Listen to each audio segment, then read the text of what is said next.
All right. Hello, my name is Rodney Strickland. Today I'm going to be giving a speech on the Parkland school shooting, but before I do that, I just want to show my audience really quick.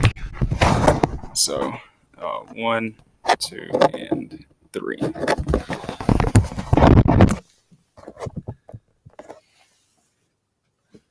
for the camera to adjust. Alrighty. Again, hello everyone. My name is Rodney Strickland. Today I'm going to be giving a speech on the Parkland school shooting and the aftermath of it. Um, this shooting happened last year in February 2018. It was a very tragic event, as we all know. But I guess one of the parts that is more interesting is the aftermath of the shooting and how it's even continued into our discourse today about gun violence and weapons on campus and things of that nature. But today I'm just going to be kind of going over with you just some of what happened, the discourse, the discussion around it, and the protest. Some that followed in within a month of the actual shooting, and then others that um, have happened shortly after.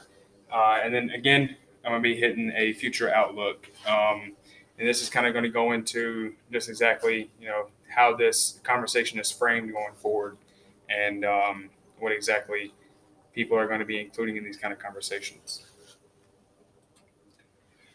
So, what happened?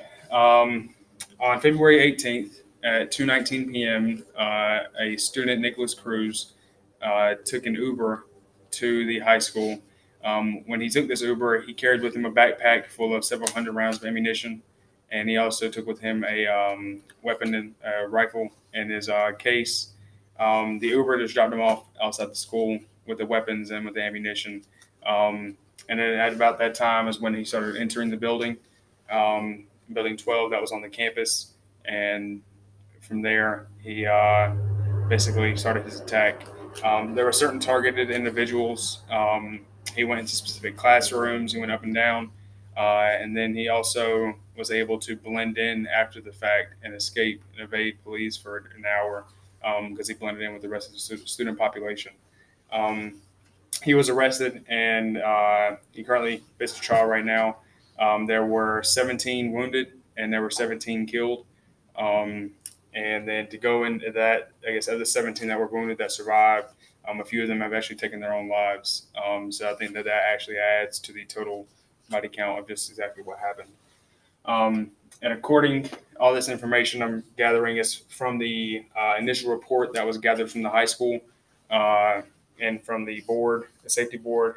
There was an initial report that just came out in January of 2019, going over an exact detailed timeline of what happened, where he entered at frame by frame, second by second, according to cameras and according to what happened and eyewitnesses. So the report itself is extremely intensive, and it just kind of goes over what happened. Also, according to the Center for Homeland Security and Defense, the events of this nature have been on the rise and over recent years. I think in 2018 alone, there were 97 school shootings, and this includes weapons that were just discharged on the campus, and includes people that were injured by it. I think it's an atrocity. What's kind of what's going on here.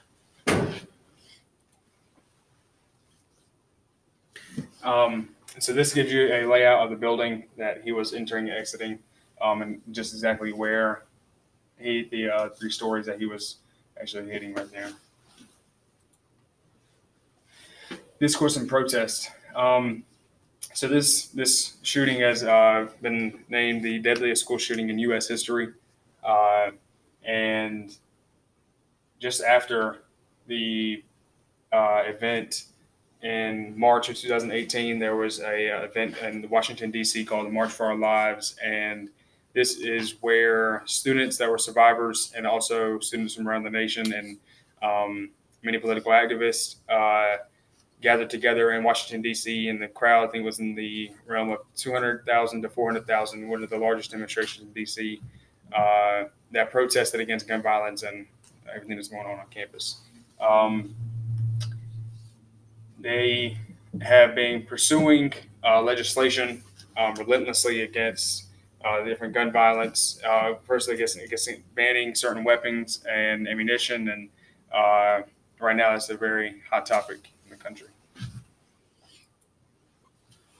This is just pulled from the March for Our Lives website, just to show you kind of like the general demographic here, which is a younger population. A future outlook. So right now, I guess, and I got a lot of this information again from the student report. One of the reports and associated with this is arming teachers. That's been one of the possible recommendations going forward. Just about the ways that we can prevent this from happening. And arming teachers is a very hot topic right now. The discussion about it in and of itself has a lot of moral and ethical kind of guidelines that people really want to stay within. And legislation has not yet been proposed for it. However, it is still something that people kind of are, like I say, strongly advocating for. FBI failure. So when it came to Nicholas Cruz, there were a lot of lines and red tape that he crossed that the FBI failed to report and failed to investigate, which allowed this to happen. And so there have been a lot of slap on the wrist, so to speak, that the report mentions as well, but that also kind of navigate just exactly how to prevent something like this from going forward with more increased security. Social media, I think that social media is very heavily used today, and is very something, I guess, is one of the key reasons that the March for Our Lives happened. I guess through social media today, we're much more aware, obviously, of what's kind of going on in the country, and so with something like this, it kind of catches fire and it spreads. And it can be also, but it can also at the same time be used for both good and bad. So I think it's going to dictate and kind of create that dichotomy around how this conversation is going to look going forward, and just exactly what kind of input we're going to be getting. And then I guess the Baker Act of 1972, which is included in the report, just goes to show the level of mental health around students, and like I guess the state of Florida's ability to be able to report these sort of things. I guess as far as the example that Nicholas Cruz had shown, and what kind of spotlights that were threw out there by him to say, hey, that there's a problem going on here.